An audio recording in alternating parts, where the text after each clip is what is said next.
Hello, I'm Matt Travis, Managing Director of Enzygo. We are planning and environmental consultants. We're based in 6 offices across the UK. We've got offices in Belfast, Manchester, Sheffield, Cambridge, Cardiff and Bristol. And today I've got Kenny Dhillon, our Director of Planning, and Doug Moulton, one of our directors. And we're going to talk about changes in planning that may or may not occur after the next general election. So if I could ask you to introduce yourself, Doug. Yeah, hi, Doug Moulton, Director at Enzygo, and I help Kenny lead the planning team.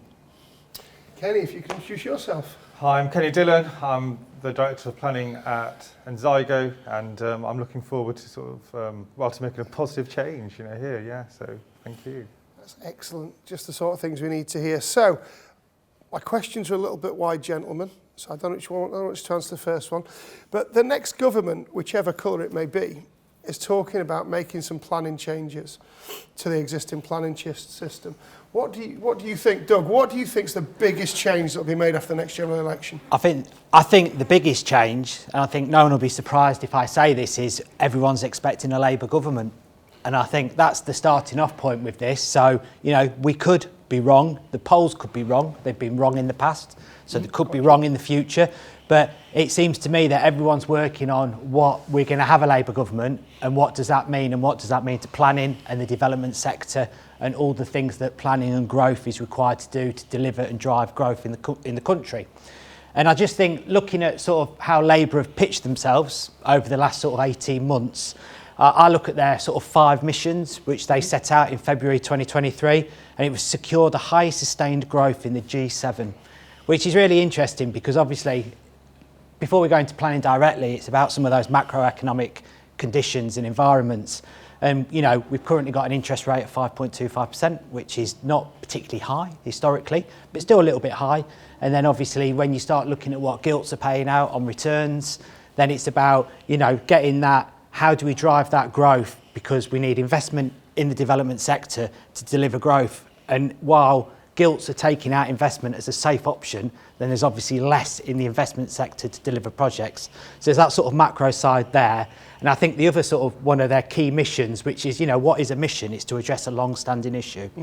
And it's to make Britain a clean energy superpower. And they've got this commitment to sort of decarbonise electricity generation by 2030. Well, that's 6 years. That is such a short time frame.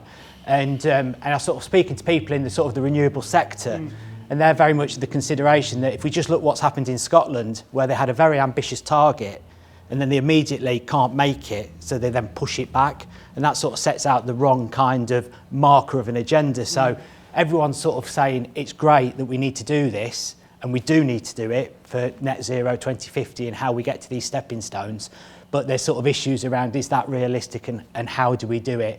And obviously, got EV coming through, increased electricity supply. So the ability to achieve it is getting harder with the time spans getting shorter. So I think that's sort of some more wider points.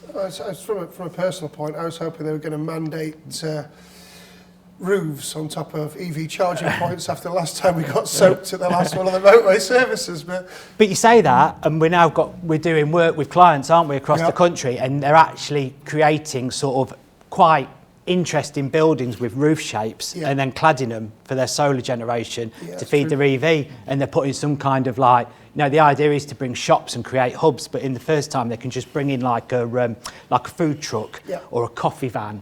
And then that just gives people the ability to go in, have a rest, 20 minutes, do their emails, do their supercharge, and then get back on the road. So you laugh, but that's where we're actually going into it. As opposed to getting wet in a service station.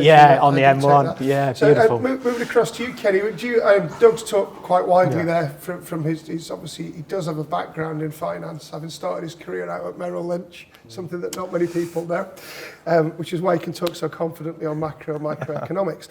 But from your point of view, because obviously you've worked very heavily in the sort of renewable and energy sector, what do you think the biggest change will be? I think the biggest change is going to be sort of proper governmental support. If Labour does get in with regards to actually supporting renewable energy, especially solar and onshore wind, they've sort of set themselves some real ambitious targets. You know, they're sort of saying that they want to triple solar power capacity to 50 gigawatts. You know, that's going to be, you know, that's a big ask. That's a big ask. And again, you know, the sort of challenge will be for consultancies and for us professionals to actually sort of deliver that and to be part of that, you know, part of that success story, to be honest. And the other focus is also to double the onshore wind capacity to 35 gigawatt. And again, that's going to cause some waves, you know, purely because, you know, sort of good old Mr. Pickles had, you know, put a limitation on that, you know, with his policies, you know, sort of regarding, you know, the sort of community have to have a say in it. Yes. But I think we're going to have some real positive change, you know, also for sort of for housing, for sort of residential. You know, Keir Starmer is quite keen to have a look at the sort of greenbelt allocations, to have a look at the quality of the greenbelt land with regards to, like, you know, if it's, you know, if it actually sort of deserves a green belt, you know, designation. Is this where we get into this sort of green belt, grey, like, you know, like in a grey belt, you know, just sort of yeah. quality of sort of green belt land, you know, in terms of sort of landscape, you know, the location of it. But again, sort of sustainable green belt release, I think, you know, that's going to be on their agenda. You know, there's lots of, you know, green belt, you know, it is a constraint, you know, for all sorts of development, which isn't sort of considered to be appropriate within the definition of greenbelt in the MPPF. So I think we're going to have some exciting times. I think it's a real exciting phase, you know, for our country, for our agenda, you know, for the sort of next 5 years when Labour does get in. You know, we're going to see some real positive change, you know, real positive change for the development sector, more homes, more clean energy. And so hopefully an exciting future as well. I think, you know, we're going to look, you know, forward to the future.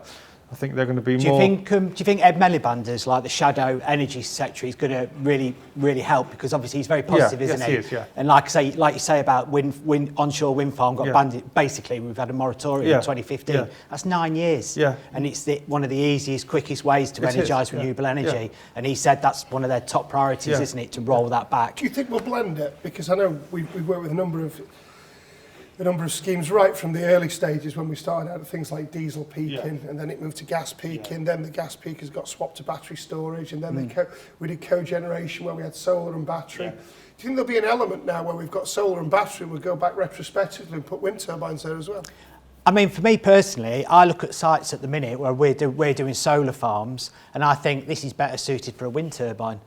But you can't do it in England because of the policy context. So I think as soon as that policy gets amended, which is a top priority, so I'm hoping very quickly, you can start, like good planning is about placing the right development in the right places. So it might well be that when we look at a site, you go, well, you know, this is where wind turbines should be. And I think a mix of solar and wind would be better because you've got different land take issues. Obviously, solar is a huge land take compared to wind.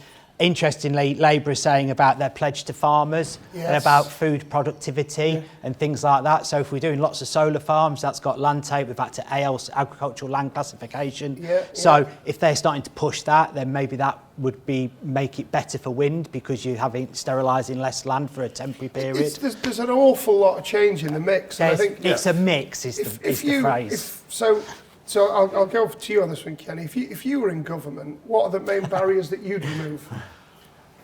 I'm not putting you forward for Prime Minister yet, but if you were there and we were advising government, what would we remove? What's the main barrier that we want to remove from the planning system? I think the sort of main barrier that we do need to remove is actually local politics, you know, sort of small politics. You know, it sounds, you know, rather quite harsh, but fundamentally when you've got professional planning officers recommending either an approval or a refusal at sort of planning committee, and like when it gets overturned at sort of committee by selected members, their interest is ultimately, you know, one, you know, sort of for their, you know, sort of for the local community, but also they don't see the sort of long-term aim, you know, with regards to, you know, how their decision will have an impact on the sort of local plan, on the provision of housing, on the provision of sort of essential facilities for the local community as a whole, you know, sort of wider benefit. But also, you know, they sort of sometimes do preclude, you know, sustainable energy schemes, renewable energy schemes from actually, you know, being allowed.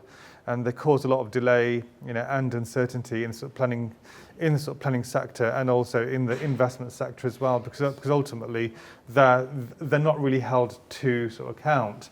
And then, you know, I think sort of getting rid of the small politics you know, I think that's a you know, really sort of like within- I agree. I mean, I agree as well. Doug Kenny. and I have done a number of planning appeals where, as you say, professionally qualified officers, it's in line with policy, it's recommended for approval, I think- and local politics, then members are voting Yeah. against. And sometimes, you know, some elected members are very well educated and they really understand their policy, but some don't. No. And then it opens the council up to a cost application, and we've had a few of these that have Helps gone our no way. one, does it? And, Helps no you know, one. the developer doesn't want his costs paid, he wants his application 6 months Absolutely, ago. yeah. Yeah. I don't know what you think about that. Yeah, no, I completely agree. I mean, for me, if you're being technical in respect of planning, if it accords with the development plan, it should be approved. So if, like Kenny outlines, when applications are written up for approval because they accord with the plan, then why is a local politician going away from that without clear justification? And I think that does need to be tightened up.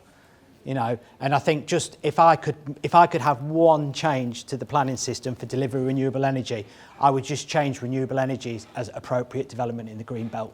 You could add it into the section in the NPPF, one simple insertion, and then that would just allow, obviously, point of connection directs where renewable energy goes. There's lots more in the green belt. Yep. So if you just changed it to appropriate, you could then, if it met like landscape policy requirements, then the fact that it's in the green belt wouldn't mean that it became a big policy hurdle, and I think that would do massive amounts. So, and the interesting thing from me is obviously that I've known both of you for quite a long time now, and you have both worked in public and private sector. Yep. So when you're talking about changes and having to deal with elected members and things, you've both been on that side. Absolutely. As the planning officer Absolutely, pushing the yeah, application through.